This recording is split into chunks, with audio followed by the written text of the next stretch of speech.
दोस्तों, किसी ने सच ही कहा है कि कुछ चीजों पर साक्षात भगवान की कृपा होती है और यही कृपा 80 के दशक में दिखाए जाने वाले रामायण धारावाहिक के ऊपर भी देखने को मिली।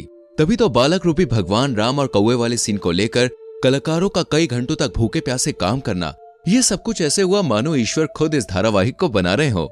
लेकिन ये सब हुआ कैसे और किस तरह इस धारावाहिक को शूट करने के दौरान कलाकारों ने वो चमत्कार अनुभव किए जिसकी कल्पना कर पाना भी असंभव लगता है। 78 एपिसोड्स के रामायण धारावाहिक में दोस्तों ऐसी बहुत सी घटनाएं घटी हैं जिनके बारे में जानकर आपके भी होश उड़ जाएंगे।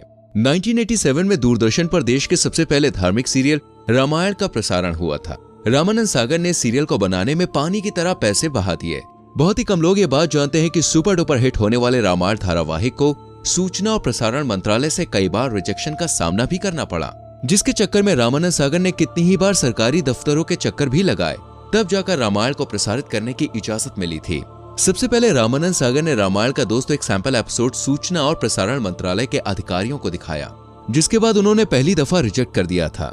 सरकारी अधिकारियों के अनुसार इस धारावाहिक में माता सीता को कट स्लीव्स पहने हुए दिखाया गया था। साथ ही उन्होंने कुछ और बदलाव का भी जिक्र किया, जिसके बाद रामानंद सागर ने दोबारा से शूटिंग करके पहला एपिसोड तैयार करवाया और फिर उसको दिखाया गया। लेकिन उस एपिसोड को भी प्रसारण मंत्रालय द्वारा रिजेक्ट कर दिया गया और फिर एक बार और रामानंद सागर ने सैंपल एपिसोड तैयार किया, लेकिन उसे भी रिजेक्ट कर दिया गया।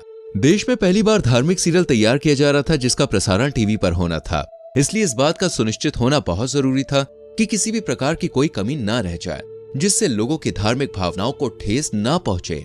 रामानंद सागर ने खुद एक इंटरव्यू में ये बात बताई थी कि सूचना प्रसारण मंत्रालय में चक्कर काट काट कर मेरे 2-3 जोड़ी जूते घिस चुके हैं, लेकिन आखिरकार 2 साल के बाद रामायण को हरी झंडी मिल गई और तब जाकर इसे दूरदर्शन पर प्रसारित करने का मौका मिला।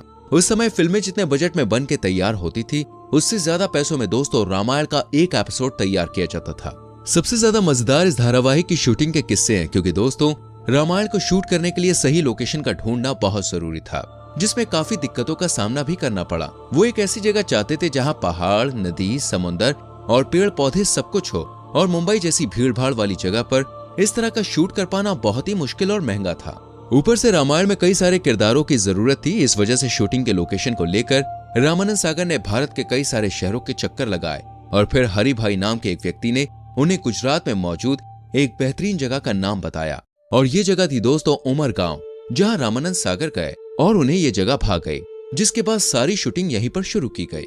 धारावाहिक के निर्माता निर्देशक रामानंद सागर के बेटे प्रेम सागर ने अपने एक इंटरव्यू में ये बात बताई कि सीरियल के निर्माण के पीछे दिव्य शक्तियों और साधुओं का मार्गदर्शन भी था, जिसके साक्षी वो स्वयं थे। वही बाल स्वरूप भगवान राम और काकभूषणी वाले सीन से जुड़ा एक किस्सा उन्होंने साझा किया।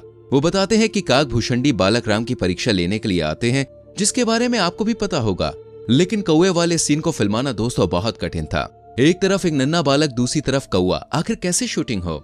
सबसे पहले तो बड़ी मुश्किल से कौवा पकड़ा गया और उसे सेट पर लाया गया। लाइट और कैमरा ऑन हुआ और तब रामानंद सागर कौवे के पास गए और हाथ जोड़कर उसे प्रणाम किया और बोले कि हे काकभूषणी जी, मैं संकट में हूँ, कृपया मेरी सहायता करिए। इसके बाद जो हुआ उसे देखकर दोस्तों हर कोई हैरान था। एक मंझा हुआ कलाकार जिस तरह काम करता है, ठीक उसी तरह कौवा भी काम कर रहा था। प्रेम सागर बताते हैं कि जब पापा जी कहते थे कि बच्चे को देखो तो कौवा उसकी तरफ देखने लगता था, तब रामानंद सागर कहते थे तो वो रोटी लेने लगता था। वो बच्चे के साथ ऐसे खेल रहा था मानो भाई पालतू कौवा हो। ये सब देखकर कोई भी यही कहेगा, मानो काकभूषणी जी स्वयं ही शूटिंग कर रहे हो। लेकिन जैसे ही कैमरा और लाइट ऑफ हुई, कौवा उड़कर ना जाने कहां गायब हो गया। रामायण में माता सीता का किरदार निभाने वाली दीपिका चिखलिया के अनुसार रामानंद सागर हर एक सीन को बिल्कुल परफेक्ट तरीके से करना चाहते थे। उन्हें किसी भी प्रकार की कमी नहीं चाहिए थी। वो रात में 2-3 बजे तक शूटिंग करते, इसलिए दीपिका पूरे महीने सेट पर ही बिताती। उनका मुंबई आना जाना भी नहीं हो पाता था। और आपको बता दें, जब रामायण की शूटिंग हुई तो उस टाइम दीपिका की उम्र सिर्फ 15 साल थी, और जब उन्हें ये रोल ऑफर हुआ तो उन्हें इस बात का बिल्कुल भी अंदाजा नहीं था कि ये सीरियल इतिहास रचने वाला है। दीपिका ने अपने एक इंटरव्यू में ये बात बताई कि सीता का किरदार करने के बाद उन्होंने कभी भी छोटी ड्रेस पहनी ही नहीं। दोस्तों रामायण में काम करने वाले हर एक किरदार को लोग बिल्कुल असली समझते थे। भगवान राम का किरदार निभाने वाले अरुण गोविल को देखकर लोगों को ऐसा लगता कि जैसे भगवान राम आ गए हो। वो जहाँ कहीं भी जाते लोग इनके पैरों पर गिर जाते। यहाँ तक कि आज भी अरुण गोविल को लोग भगवान राम कह के ही बुलाते हैं। पर बहुत ही कम लोग ये बात जानते हैं कि भगवान राम के किरदार के लिए अरुण गोविल को पहले रिजेक्ट कर दिया गया था। जी हाँ, लेकिन बाद में इनकी मासूम और प्यारी मुस्कान को देखकर रामानंद सागर ने इन्हें अपना राम चुन लिया वैसे अरुण गोविल से जुड़ा हुआ एक बहुत ही इंटरेस्टिंग किस्सा है, वो ये है कि जब भरत के द्वारा भगवान राम को ये सूचना मिलती है कि राजा दशरथ नहीं रहे, तो उस समय कैसा एक्सप्रेशन देना चाहिए ये तय कर पाना अरुण साहब के लिए बहुत मुश्किल था, क्योंकि वो एक भगवान का किरदार अदा कर रहे थे और भगवान रो नहीं सकते और चेहरे पर उदासी का भाव लाने नहीं देना था, क्योंकि भगवान राम को पहचाना ही उनकी सादगी और हर परिस्थिति में स्थिर रहने के कारण चाहता था। इसलिए ये सीन अरुण जी के लिए बहुत ही चैलेंजिंग था, लेकिन बाद में उन्हें इस सीन के लिए खूब तारीफें भी मिली। यहाँ तक कि भगवान राम की आंखों में आंसू देखकर जनता के भी आंसू छलक पड़े। लोग ये महसूस कर पा रहे थे कि पिता के जाने का गम भगवान राम को कितना हुआ है। भगवान राम के परम भक्त हनुमान जी का किरदार निभाने वाले दारा सिंह जी को भला कौन भूल सकता है। उन्होंने पर्दे पर इस किरदार को दोस्तों एकदम जीवंत बना दिया। लेकिन बहुत ही कम लोग ये बात जानते हैं कि जब रामानंद सागर ने उन्हें ये रोल ऑफर किया तो उन्होंने इसे करने से साफ मना कर दिया था, क्योंकि उस समय दारा सिंह 60 साल के हो गए थे। इसलिए अपनी उम्र का हवाला देकर उन्होंने काम करने से इनकार कर दिया। पर जब रामानंद सागर जी ने काम करने के लिए जिद करी, तब जाकर उन्होंने हनुमान जी का किरदार निभाने के लिए हाँ कह दिया, क्योंकि रामानंद सागर जानते थे कि अगर इस आइकॉनिक किरदार को कोई बलशाली इंसान कर सकता है तो वो सिर्फ दारा सिंह ही है। और इस किरदार को निभाने के लिए दारा सिंह ने अपनी श्रद्धा से चिकन मटन जैसी सभी चीजों को त्यागने की शपथ ली थी। दारा सिंह हनुमान जी के बहुत बड़े भक्त थे, इसलिए उन्होंने ये कहा था कि जब तक वो शूटिंग पूरी नहीं कर लेते तब तक वो चिकन मटन को हाथ भी नहीं लगाएंगे। और दोस्तों, नटखट लेकिन तेज लक्ष्मण का किरदार निभाने वाले सुनील नेहरी को भी लोगों ने खूब पसंद किया। अपनी शूटिंग के दिनों को याद करते हुए वो कहते हैं कि जब रामायण की शूटिंग शुरू होती थी तो कई सारे कलाकार पानी पीना तक छोड़ देते थे और वो 5-6 घंटे तक पानी नहीं पीते थे, क्योंकि रामायण की शूटिंग के समय आज जितनी सुविधाएं नहीं थी।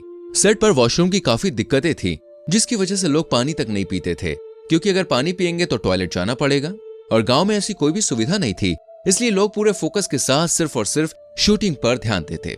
कई दिनों तक लोग अपने घरों पर बात भी नहीं कर पाते थे।